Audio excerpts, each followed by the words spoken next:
Hello everyone, hoping everyone is having a good one. If you are new here, end up enjoying today's content, make sure you hit that like button and red subscribe button before you leave. You can also follow me on all social medias at BladeMiz, same name as the YouTube channel username. And while you're looking at that, you can click on channel, videos, and then see if we have anything that suits your interest. Now, we got Dennis Eckersley on the mound. Last time I talked greatly about him, and I stand by it. The dude is a monster, and our defense has been playing phenomenally behind him. So that's also a big plus, as Mike Moustakas got that double play basically to help him out. And then he's going to go ahead and ruin it all by giving up a double, which is perfectly fine because a double's no biggie. We got one out.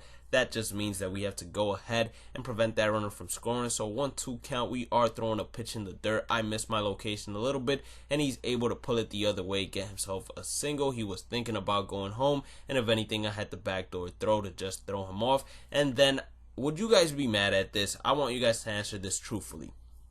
If there are runners on the corner, one out, and the opponent steals and bunts, would you guys be mad, or would you just say it's smart baseball? I'm not going to lie to you all. When he did it, I was a little mad just because I said, wow, you're really going to bunt instead of being a man and just going ahead and getting a base hit there and knocking them run in. But then I said, you know what? It's just baseball. And then Mike Moustakas goes ahead, hits a single, and he's clapping on the way to first base and gets gunned out at first. And I said to myself, what the?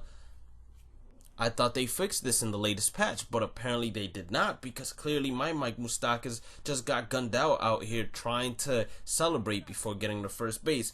So that right there was just a momentum killer. I was basically out of the game because I was just like, how did that just happen? And then I didn't leave the clip in, but with Wellington Castillo, we squared one up, and it was a fly ball to center field, and I just said, you know what?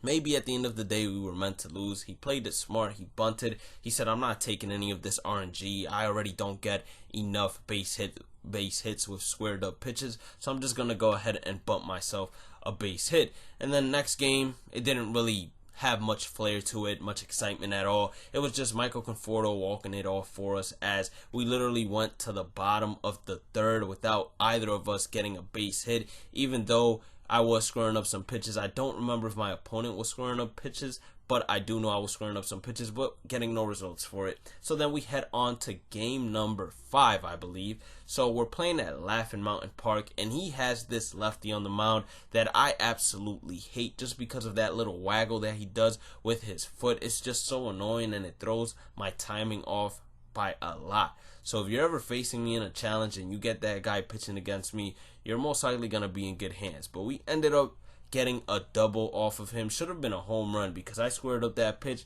but it looks like the baseball gods were with us because they let us get a late jam down the line with Mike Moustakas to actually make this a one-run game. But he decides, you know what, we can't allow you to get that one-run game. So he hits a triple with Austin Jackson. It goes all the way to the wall. He's going to get an easy triple. And now we're bringing Zach Britton, which we drafted on this squad, to actually go ahead and at least get one out so I wouldn't have to walk Pudge. And then look at this. Why in the world did Wellington Castillo, who's a catcher, primary position, take forever to throw to first base? He literally got the ball, stood up, and then decided to cock and throw to first base. I said, I don't know what's going on with this game, but now I got Pudge, runners on the corners with no out. I'd rather get a forced play here, and I miss my location completely with Anthony Rizzo, and I get what I deserve for walking Pudge, basically loading up the bases. Instead of getting myself a nice little double play, I end up giving a bases loaded clearing double, or a bases clearing double, however you want to say it. I gave it up. So I said, all right, I'm down 3-1, not a biggie. And then he's going to get another base hit. Here we probably should have thrown home and not thrown to the cutoff man. I think if we would have thrown home, we most likely would have gotten him out at home. But I said, I'll take the 100% sure out at second base. And I did just that. So there we got ourselves out of that inning without being hurt. A little too much. Down 3 runs is possible in BR. Anything's possible in BR, honestly. So we get a base hit, and then we got Ben Zobrist. We hit a deep fly ball with Wellington Castillo. This entire run, Wellington Castillo was just hitting deep fly balls, and then we square one up. I want you guys to see this pitch and see the PCI. We absolutely crushed that ball, and it was just a good squared up line out. I said, you know what?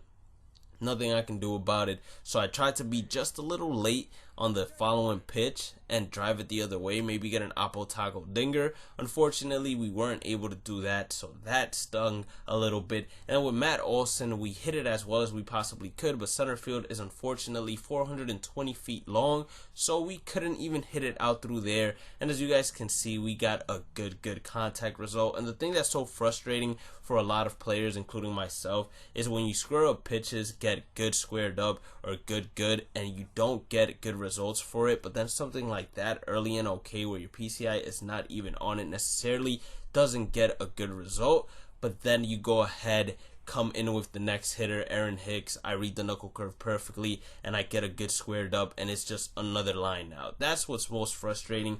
And then to put the icing on the cake, look at this. I slowed it down so you guys can see how well I placed this PCI and how well my swing timing was. I don't think I could have excelled it any better, and it was just a soft hit ground ball up the middle that the shortstop was able to field, and that basically ended my run right there. We're not too mad about it because I am rusty, so I wasn't expecting to get 12 wins or go 12-0, but this is the kind of stuff that left me a little bit frustrated when it came to playing this game and prevented me from making videos. But it's not going to stop me this time around because I'm just going to battle through it and make content because this is what I enjoy doing. So we're just going to go ahead and take the good with the bad and hopefully go 12-0 this month, because that's going to be my goal, going 12-0 this month.